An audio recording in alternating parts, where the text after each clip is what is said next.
Jake, what was the timetable and the timeline of how you became a Cub again? Well, it started out as a pretty tough process. It was an unusual free agent market, kind of unlike one we've seen in the past due to COVID and what has happened in the last year or so. Baseball's in a weird spot. Obviously, teams have had to change the way they've approached certain aspects of the game, and rightfully so. It took a little while to develop and materialize, but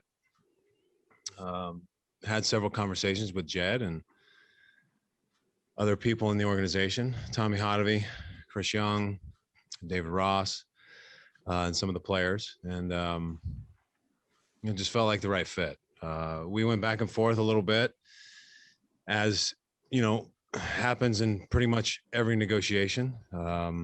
But ultimately, I felt comfortable that and confident that we were going to get a deal done. This is where I wanted to be. And, just the past few days here, it just feels right. It feels like yesterday.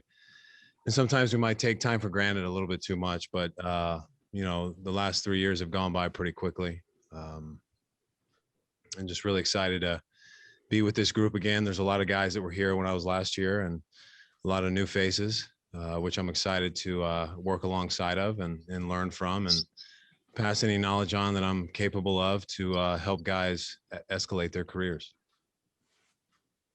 Hey, Jake, it's pretty rare that a player gets to succeed both individually and with the ball club like you were able to do in your first tenure here. So coming back for you, what do you feel like there's left for you to still prove, seeing as you've had so much success, with the Cubs? Well, I think everybody at this level, and that's a great question, Russ. I think everybody at this level, regardless of where they're at in their career, are trying to prove something to, it might not be one person. It could be to themselves. It could be to,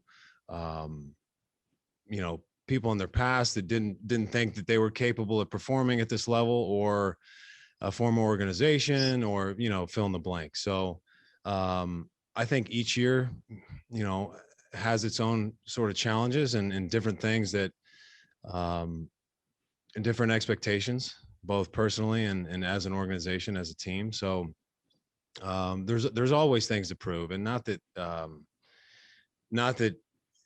that's in a negative way. It's really just to prove that I'm still capable of performing at a high level, the level that I expect to perform at. The last 3 years, weren't to my expectations. I had to deal with several physical setbacks, meniscus that I pitched through all of 18, which was tough, but didn't want to have surgery during the season. And then in 19, ultimately had to have bone spurs taken out of my elbow again.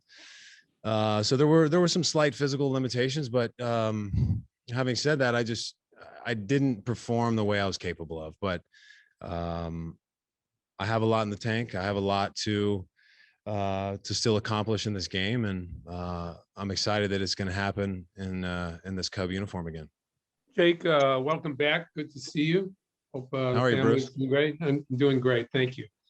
How would you describe yourself if you were Chris Young or one of the scouts that looked at you? How would you describe Jake Arrieta today on the mound, as opposed to Jake Arrieta on the mound in 2015, 16, 17? What would be the nuances? Well, I think, like I said just previously, that I think some of the physical limitations caused me to kind of have variations in my delivery, my mechanics. And sometimes those things happen unintentionally, as in this case. My arm slot was not where it needed to be. It wasn't as effective. I was more on the side of the baseball. My off speed didn't necessarily have the depth or the late life that I was accustomed to. And that's what we're working on currently to get back to. The past couple mound sessions that I've had here have been really good. There's eyes on me that have seen me in the past, have seen me at my best. Mike Borzello works extremely hard, and he texts me all the time. Little things that, little questions, some insight, some information that he might have or somebody else has to kind of help me get back to where I was. I don't necessarily think I'm going to be the 97, 98 anymore, and that's completely fine. That's just kind of the natural progression of your career, and as you get a little bit older, some of those attributes might decline slightly, but I think my ability to perform at a similar level is still there. I'm healthy. I've got a good support system around me, as well as fantastic teammates, and I'm just really excited about that. But yeah, I mean, I think really the only difference, my delivery should be and will be the same. We're making some adjustments there. We've been watching a lot of video to make sure that that's possible. And I think if I can get that delivery back to where it was, I think the results can be very close to where they were in 15, 16, and 17.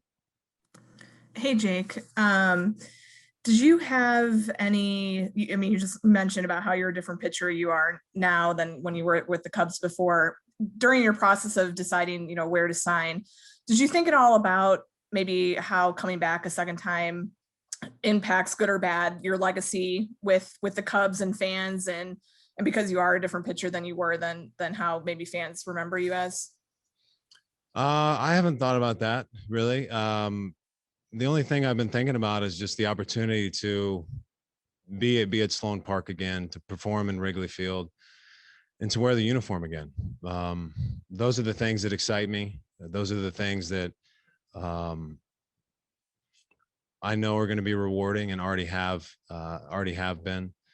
And like I said, being around some of these familiar faces and guys that I've competed with for a number of years in this city, in this division, and done some incredible things together with. That's kind of where I'm at. That's what I'm thinking about.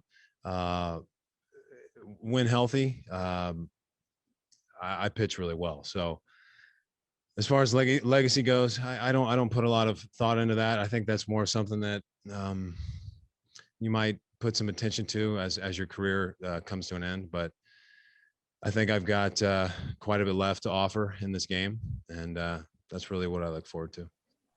Hey, Jake, it sounds like the comfort factor is a big deal here. I mean, obviously, you didn't have the same kind of success in Baltimore or Philly that you had here with the Cubs. Is that right? That just knowing everybody, starting with Borzello, is a big difference?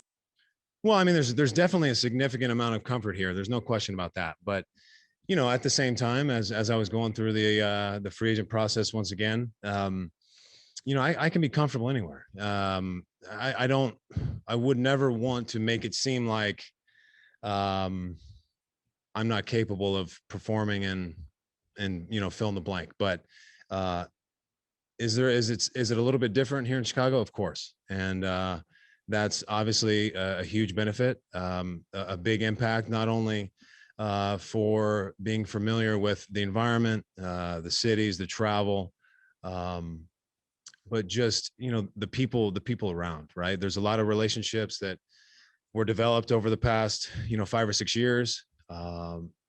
Picking up where we left off is something that adds a huge benefit, right? And just working with guys that we all have the same goal in mind. And I think that, all those things can lead to some additional comfort. But yeah, I mean, there's really something to be said for that. And like I said, just being able to put that uniform on, wearing 49 again in Wrigley Field is going to be pretty special. Hey, Jake, welcome back. Thank you. You were talking about familiarity. What's it like to come back and play for one of your former catchers, and how much did your relationship with David sort of influence your decision to come back? I mean, it definitely helped. There's no question about it. We had our first meeting several days ago, and we're in the circle, and he's kind of, addressing the team, or at least pitchers and catchers. This is before some of the position players got here. And afterwards he said, it's nice to look around the circle and lock eyes with you and know that you're back with this organization. And it is really special. to play for a manager that caught one of my no hitters is pretty cool. And we talked throughout the offseason a little bit, and I actually saw him, played around a golf with him, and I knew that this was going to be a possibility. Just wasn't sure how quick it would potentially develop, but we got it done in plenty of time to start with a full spring training and preparing for April. So really excited about it. Hey, Jake, just kind of walk us through your thought process of the Cubs becoming a possibility when you start with Jed takes over for Theo, the Cubs trade you Darvish, and then don't re-sign John Lester. Can you kind of walk us through those events and how you maybe handicapped your chances of returning to the Cubs throughout the winter? Well, there was a lot of unknown there. I really was unsure where I would potentially land as things continued to progress into, obviously December and January. It was basically just a huge question mark. And, seeing some of the moves that this organization made, at first I thought it was less likely as some of those things started to happen, but their need for pitching is there, and they felt like, and we both agreed that, I would fit well in this clubhouse and being a part of this organization once again. And we made it work. Working alongside some of these young guys and having Davies in the room and being around Kyle Hendricks again, and some of these other guys that I don't know super well yet, but that I've seen from afar, and there is ability here. Obviously our lineup is extremely talented. And, from everything I've seen, there's no reason that we can't succeed at the highest level again, regardless of getting rid of a couple guys, not re-signing a guy. The talent's still here. And I think the mindset has to be just that regardless of who's here, we have the group that's capable of getting the job done and playing deep into October. Jake, you mentioned those young guys. I understand you stayed after your pen yesterday to watch Adbert. What'd you get from that, and what kind of draws you to teaching? Well, I just think, and that's a great question. He's a guy who, from the get-go, I can tell that he wants it. There's no doubt in my mind. He's focused. He asks a lot of questions, and you can tell he loves the game. He loves to pitch. He doesn't love the hit so much, so we gotta work on that a little bit. But he's hungry for knowledge. We've been talking, for at least an hour every day for the past week, and I value being an approachable guy who, can give some knowledge to guys in need, whether it's a starting pitcher, a reliever, or even a position player. And I think it comes with the territory. You get to a point in your career where you're not only expected to perform on the field, but also off the field. And I take great pride in that. And if I can help him escalate his career even a little bit, that makes this entire organization that much better. And that's, I kind of set the tone in the room early on. I want these guys to understand and to know that they can come to me at any time, whether it's something personal, something baseball related. It doesn't matter to me. And if it's personal, if I can have a conversation with a player that kind of helps ease his mind, something's going on at home, or family member sick, sometimes you just need to get certain things off your chest or have somebody to talk to. And, that's kind of part of it as well. So, Adbert is going to be really, really good. His stuff is extremely impressive. We've been playing catch every day for the past 3 or 4 days. And we've been talking pitching pretty much, nonstop since I've been here. And it's good to see the smile on his face when we talk about certain things. And I can just really tell that he wants to be extremely good. Jake, what kind of information or advice can you throw the way of Rizzo, Baez, and Bryant going into their walk year here is how to approach it? I know you won't offer it without being asked, but if you are asked, what would you say back? Well, I don't know how much advice those guys need from me on that topic, but I would like them to try and put it out of their mind as much as they can, which, to do it 100% is probably impossible, because let's just face it, that's a huge moment in each one of their lives and their families' lives, and it's a big part of the next phase of their career.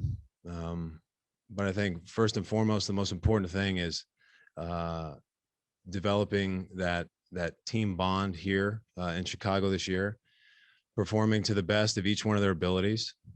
And, obviously if they're able to do that and stay on the field, they're going to get compensated very well for that. So it is kind of a bittersweet thing, I'm sure, for each one of those guys. They've all been here for a long time.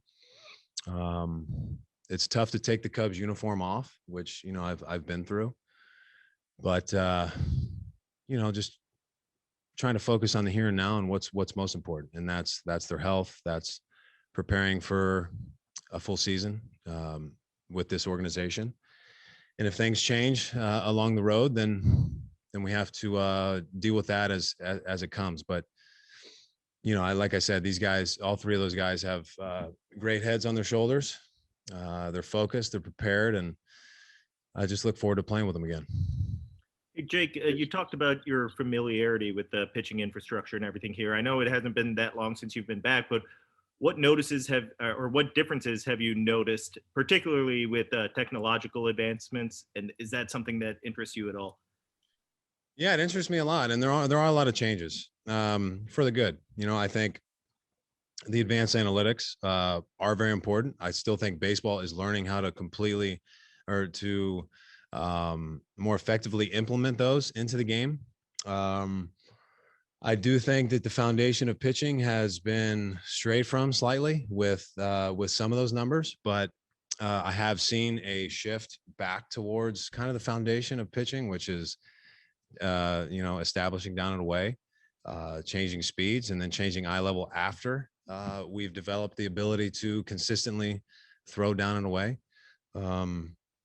They have a pitching lab here where they analyze and assess biomechanics, which is very important. When I was in Baltimore, and this was way before any of this stuff was even going on, but Rick Peterson, who was, a pitching guru, so to speak, which I enjoyed working with a lot.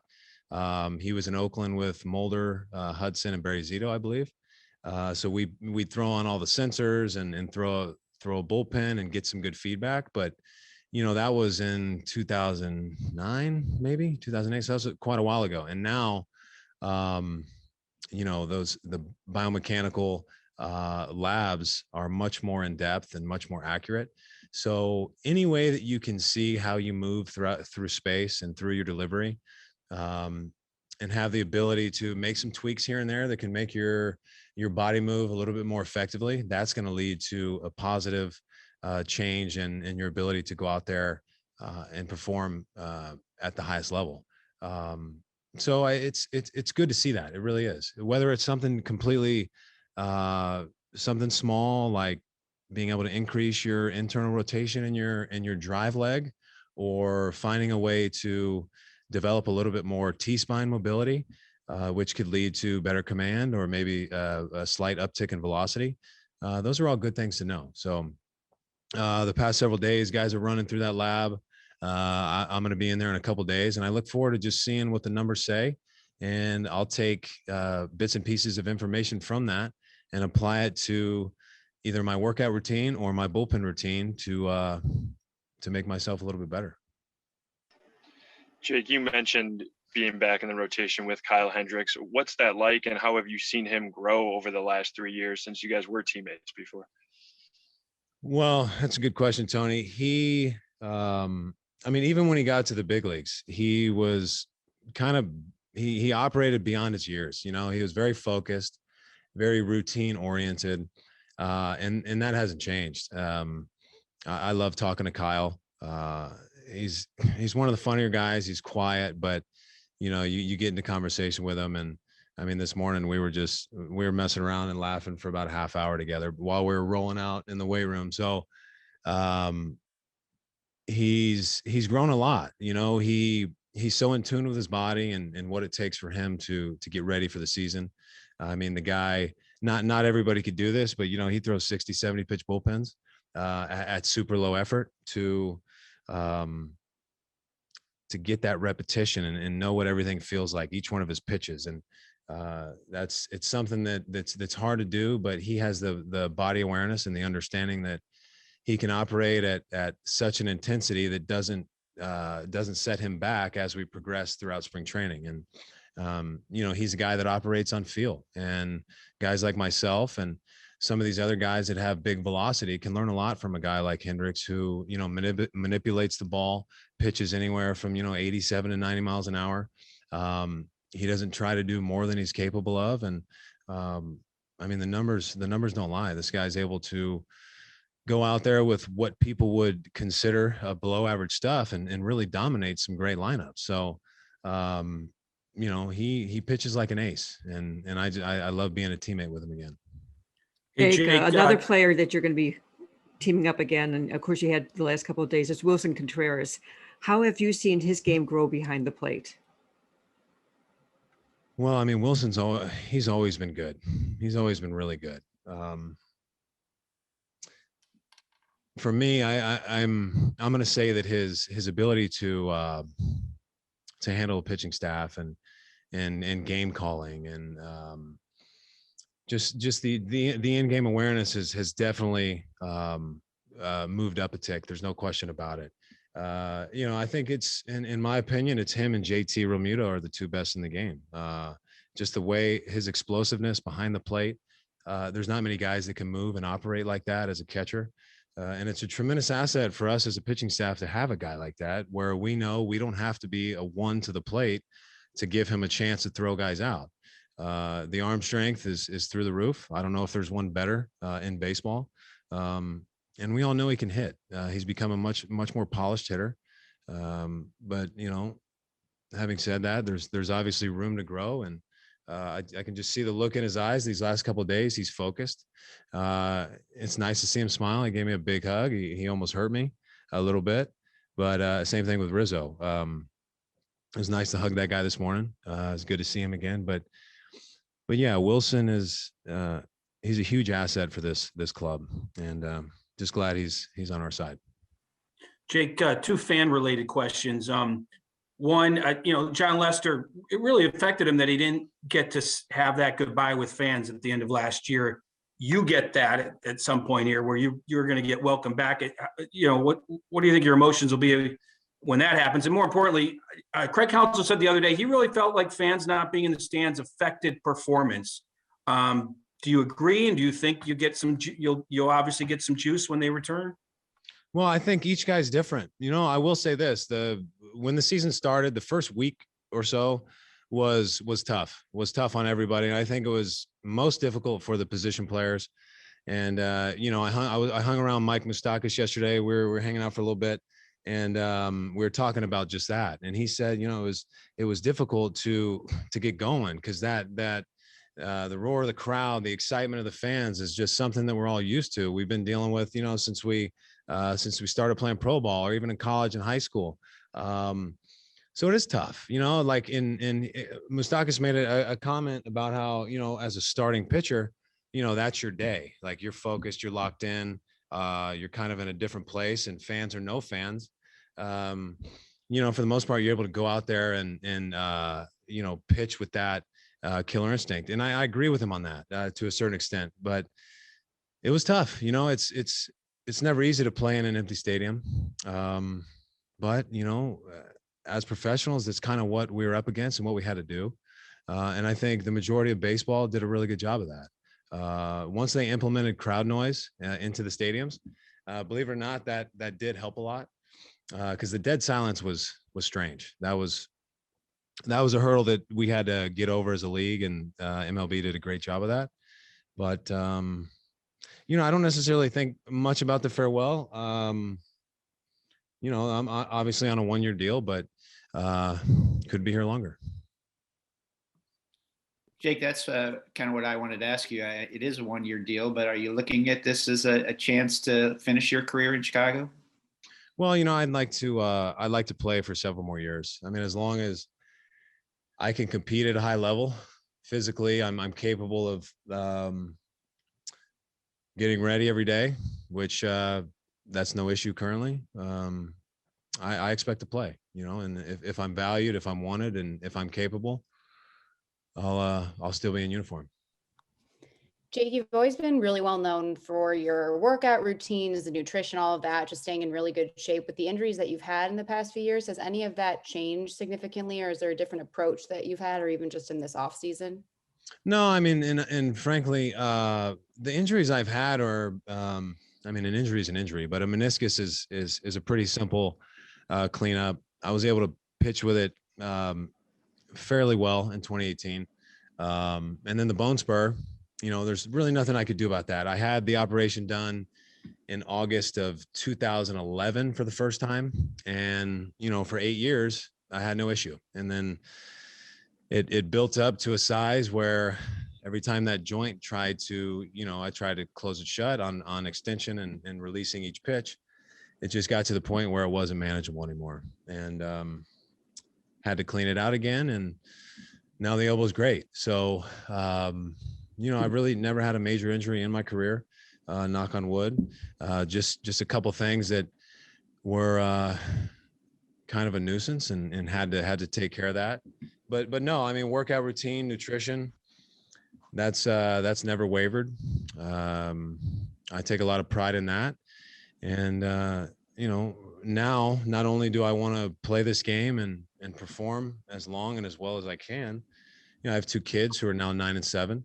That I kind of want to show by example on what it takes to be healthy and not to have to rely on medications or other things throughout your life to cover up ailments or whatever. So that's kind of my motivation. It looks like the universal DH isn't coming back this year. What do you think about getting a hit? It's exciting. It's exciting. We did some bunting today. Adbert needs some work. I've seen Kyle. So the first day I got here, I think when I walked in, he was walking out of the cage, taking his batting gloves off. I'm like, okay, I see you already working on your swing. So it's fun to hit. It really is fun to hit. I was kind of on the fence if we got rid of the pitcher hitting or if we kept it as part of the National League. I was on board either way. I will say that it was kind of nice to not have to, worry about leading off an inning or, being on the bases for an extended period of time. But to go back to hitting is something that I'm pretty excited about. Taking BP at Wrigley Field and having a chance to stand in the box again against some really nice arms is a challenge, but one that we're looking forward to.